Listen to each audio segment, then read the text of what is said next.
వినండి, ఎందుకంటే ఇది ప్రపంచ సమస్య. అది మెల్లిగా చాప కింద నీరులాగా భారతదేశానికి వ్యాప్తి చెందుతున్న సమస్య.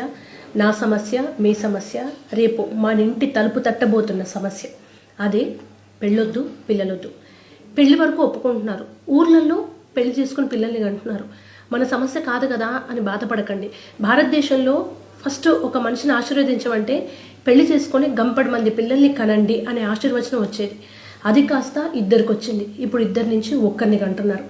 ఇప్పుడు ఆ ఒక్కరిని కూడా కనము, మా ఇష్టం, మేము పుట్టింది ఎంజాయ్ చేయడం కోసం అనే పరిస్థితికి వచ్చింది. ఈ కల్చరే డింక్ కల్చర్. అంటే డ్యూయల్ ఇన్కమ్, నో కిడ్స్. ఇద్దరం సంపాదించుకుంటాం, భార్య భర్తలం, పిల్లల్ని కనం. ఒకసారి నేను మీకు ప్రపంచ దేశాలతో సహా ఉదాహరణలు ఇస్తాను. ఒకప్పుడు మనకు డబ్బులు లేవు, రైతులు వ్యవసాయం చేసుకునేవాళ్ళు లేదా కూలికి వెళ్ళేవాళ్ళు కొంతమంది. అయినా ఇంట్లో 10 మంది పిల్లలు ఉన్నా కూడా కలో గంజు కట్టుకో అందరం తాగి బాగానే బ్రతికాము, బాగానే పెరిగాము. వాళ్ళు బ్రతికే ఉన్నారు, ఏం చచ్చిపోలేదు. పూరి గుడిసైనా నీళ్లు ఊరుస్తున్నా కూడా మన ఇంటికి చుట్టాలు వచ్చారు 100 మంది.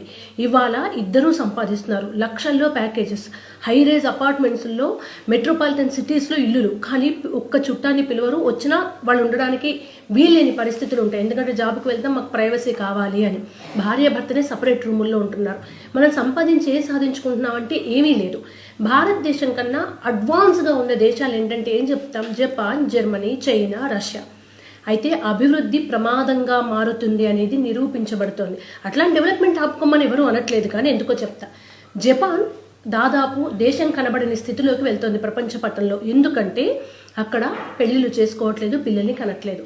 విపరీతమైన వర్క్ ప్రెషర్. 8 గంటలను పిలిపించి 14 గంటలు 18 గంటలు పని చేపిస్తే మీరందరూ న్యూస్ ఛానల్స్ గూగుల్ ఓపెన్ చేసుకొని వెతకండి, యూట్యూబ్స్లో టేబుల్ మీదే చనిపోతున్నారు వాళ్ళు. చాలామంది యువత పని ఒత్తిడికి, ఈ ఒత్తిడి తట్టుకోలేక పెళ్లిళ్ళ వైపు, రిలేషన్షిప్ వైపు ఇంట్రెస్ట్ ఉండట్లేదు.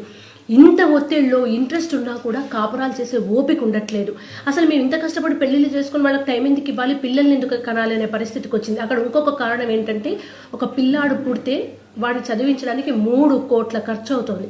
3 కోట్లు పెట్టి మా పిల్లల్ని ఎందుకు చదివించుకోవాలి, పిల్లల్ని ఎందుకు కనాలని అసలు పెళ్లిళ్ళు చేసుకోవట్లేదు. రిలేషన్షిప్స్ లేవు, లవ్ అనే మాట లేదు. ఎందుకంటే మనిషి ఎప్పుడు ఒక ఫ్రస్ట్రేషన్లో ఒక రోబోలాగా బ్రతుకుతుంటే ప్రేమ అనే దానికి తావు లేకుండా పోయింది. టోటల్గా నెక్స్ట్ జనరేషన్ అనేది అంతమైపోయింది జపాన్లో. ఇది అక్కడ గవర్నమెంట్ గుర్తించింది. ఇప్పుడు దాన్ని తగ్గించడానికి చర్యలు చేపడుతుంది. ఇన్ని రోజులు పని చేయండి, డెవలప్మెంట్ కావాలి, అభివృద్ధి కావాలి, కోట్లలో ఇన్కమ్ కావాలని చెప్పిన గవర్నమెంటే దయచేసి వారంలో 4 రోజులు పని చేయండి, మీరు 3 రోజులు ఇంట్లో ఉండండి, మీరు పెళ్లిళ్ళు చేసుకోండి. చివరికి పిల్లలు పుడితే ఇక్కడ ఆడవాళ్లకు మెటర్నిటీ లీవ్స్ ఉన్నట్టుగా అక్కడ మగవాళ్ళకు కూడా, తండ్రికి కూడా లీవ్స్ ఇస్తున్నారు. అంత ఎంకరేజ్ చేస్తున్నారు, యాప్స్ పెడుతున్నారు. ఎంతగా మోటివేట్ చేస్తున్నా మేము పెళ్ళిళ్ళు చేసుకోనే పరిస్థితి వచ్చింది. చివరికి ఇక్కడ మ్యాట్రిమోనీస్ పెట్టినట్టుగా సంబంధాలు చూడడానికి సంస్థల్ని పెడుతున్నారు. అయినా కుదరట్లేదు. వీళ్ళు పిల్లలు పుట్టకుంటే ఏమవుతుంది? ఇప్పుడు ఆ కల్చరే మందాకు కూడా వచ్చింది. ఊర్లలో లేకపోవచ్చు, కానీ మేము పెళ్లి చేసుకోము, ఉన్నది ఒకటే లైఫ్, దీన్ని ఎంజాయ్ చేయకుండా ఎందుకు, నా ఇష్టం వచ్చినట్టు తింటా, తిరుగుతా, నా డబ్బులు నా మీదే ఖర్చు పెట్టుకుంటా. ఇవన్నీ చేసి 40 ఏళ్ళు బాగుంటుంది, 50 ఏళ్ళు బాగుంటుంది, 60-70 ఏళ్లకు సరే పిల్లల్ని చూస్తారో చూడరో కాదు. జపాన్లో ఇప్పుడున్న సిచ్యువేషన్ ఏంటంటే మొత్తం ఇల్లులు రెంట్కు, తక్కువ రెంట్కు 50% తగ్గించిస్తామంటే తీసుకోవడానికి లేరట. ఎందుకంటే కేవలం ఇప్పుడు నేనే ఉన్నాను, నేను పిల్లల్ని కనా అంట, బాగుంటుంది. కానీ 60 ఏళ్ల తర్వాత నన్ను చూసుకోవడానికి ఎవరు ఉండరు, నెక్స్ట్ జనరేషన్ ఉండదు. నా పై వాళ్ళందరినీ నేను చూసుకుంటా. అలా ఒంటరిగా మిగిలిపోయిన వాళ్ళందరూ వృద్ధులై చివరికి రూముల్లో వాళ్ళు చనిపోతున్న విషయం కూడా పక్కింటి వాళ్ళకి తెలియలేని పరిస్థితుల్లో ఎంతోమంది జపాన్లో లక్షలాది మంది సంవత్సరానికి చనిపోతున్నారు.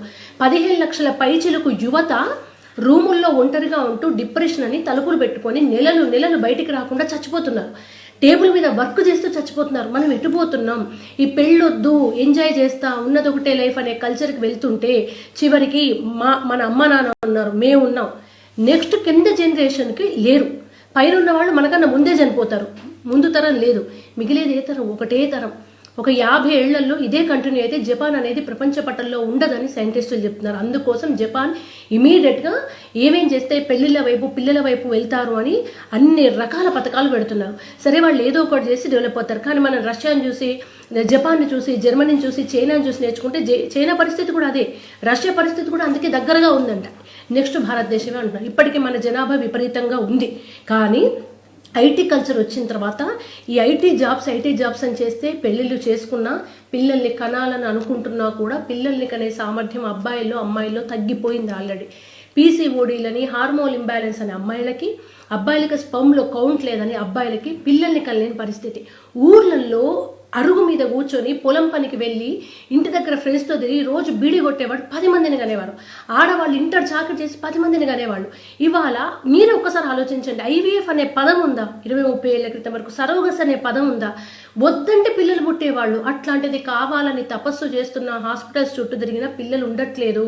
ఒకరో ఇద్దరో పుడితే ఆర్టిఫిషియల్గా ఐవీఎఫ్ల ద్వారా హాస్పిటల్ ద్వారా ఆ 9 నెలలు ఒక్కొక్క రోజు ఒక్కొక్క యుగంలాగా ఎందుకు కనాల్సి వస్తుంది?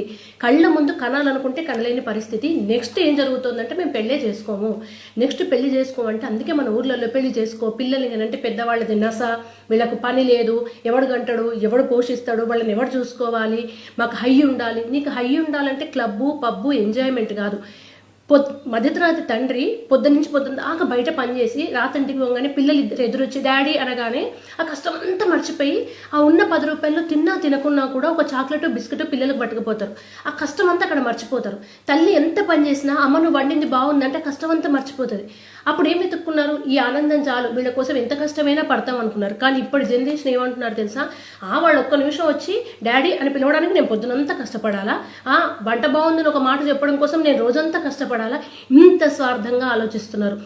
ఈ కష్టానికి ఒక గుర్తింపు చాలు, ఆనందంగా ఉండొచ్చు అనుకునే ఆలోచన నుంచి వాళ్ళు ఒక మాట కోసం నేను ఎందుకు కష్టపడాలనే వైపు వస్తున్నారు. కానీ వాళ్ళ నెత్తి మీద వాళ్ళే భస్మాసుర హస్తం పెట్టుకుంటున్నారు. వాళ్ళు ఎక్కిన కొమ్మను వాళ్లే నరుక్కుంటున్నారు. ఇది కంటిన్యూ అయితే ఈ తరం నెక్స్ట్ తరం మీరే చూడండి, మీ చుట్టుపక్కల గమనించండి. ఎంతమంది వచ్చి పెళ్లి చేసుకోవాలని లేదు, పెళ్లి చేసుకుంటే పిల్లల్ని కనాలని లేదని ఎంతమంది అంటున్నారు. ఇంకొక సోకాళ్ళు మాట ఏంటంటే కంటే పిల్లలు మమ్మల్ని చూస్తారా అని. 20-25 ఏళ్ళ తర్వాత వాళ్ళు మిమ్మల్ని చూస్తారు చూడరు. ఆ 20 ఏళ్ల వరకు తల్లితనం తండ్రితనం అనే ఒక ఫేజ్ని ఎంజాయ్ చేస్తున్నారు కదా. ఒక ఆనందం కోసం పబ్బుకు పోయి 10,000 పెట్టుకుంటున్నారు, 200 పెట్టి బీర్ తాగుతున్నారు, 500 పెట్టి సినిమాకు పోతున్నారు. కేవలం నీకు 1-2 గంటల ఆనందానికి. నీకు 20 ఏళ్ళ ఆనందం ఇచ్చే నీ పిల్లల కోసం నీకు ఎంత ఆనందం ఇస్తారు? వాటి కోసం నువ్వు ఏం కష్టపడితే ఏంటి? ఈ బాధ్యతలు వద్దు, బాధ్యతల నుంచి తప్పుకునే ఒక తరం తయారైంది. 5,000 కూడా సంపాదించని తండ్రి 10 మంది పిల్లల్ని సాదేవాడు కింద మీద పడి. అప్పుల వాళ్ళు వస్తే పంటి కింద కన్నీళ్లను పెట్టుకొని మరీ బతికిండు.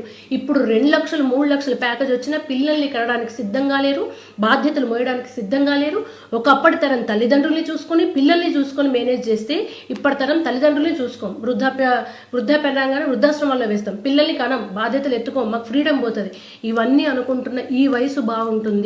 మీ ఇంట్లో పిల్లల్ని అబ్జర్వ్ చేయండి. ఒకవేళ ఈ వీడియో ప్లీజ్ మీరు యువత కనుక చూస్తే ఐటీ చేసే వాళ్ళకి ఈ పాటికి అర్థమై ఉంటుంది.